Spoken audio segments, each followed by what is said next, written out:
Najua vijana wangu mmechoka, poleni. Karibuni kwa mama yenu mdogo. Tunajua kwa mama yenu mdogo mkija mnafanya nini? Sio michezo tena. Hapa mkija ni mwendo wa kunini tu. Kwa hiyo cha kufanya sasa hivi tunapeleka kwa mwalimu.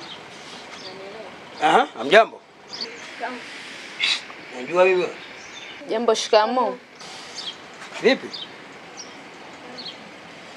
Umekuaje hapa? Ni watoto wa dadangu. Wageni wao, watoto wa dadako? Nilikwambiaje? Utaki wageni. Sasa hao ni nani? Si ni watoto. Watoto sawa ndio nyao, si binadamu. Baba jamani. Wamekuja tu likizo, wanakaa wiki moja tu wanaondoka. Hivi katika mkataba wako nilisemaje? Utaki wageni. Sitaki wageni Na hao ni nani? Si ni watoto tu wamekuja kutembelea wiki moja tu. Watoto sio wageni.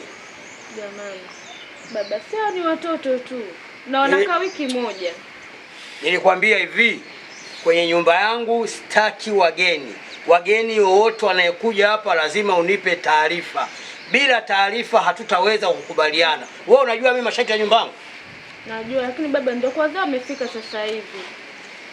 Kufika sasa hivi sio sababu. Sababu kuu ni kupeana taarifa mapema. Mzee, kesho mimi wageni na wageni wanakuja. Wangapi? Nijue wanakuja wageni wangapi? 2, 3, 4. Anayekuja mama yako, dada yako, mjomba wako au shangazi yako. Kama atakuja mdogo wako nijue wazi. Analala chumba gani? Anakaa wapi? Sio sinajua mimi si nilivyo.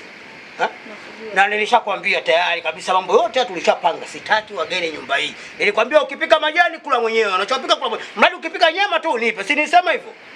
Nakumbuka baba. Sasa na wageni sitaki kuwaona. Baba, tafadhali nakuomba wiki moja tu wakae wao watoto wamekuja kunitembelea. Hakuna cha wiki moja. Babangu nakuomba. Hakuna cha wiki moja wala cha wiki 10. Nimesema hivyo. Utajua hapa kuwapeleka watoto wako, wageni wako. Baba, malaika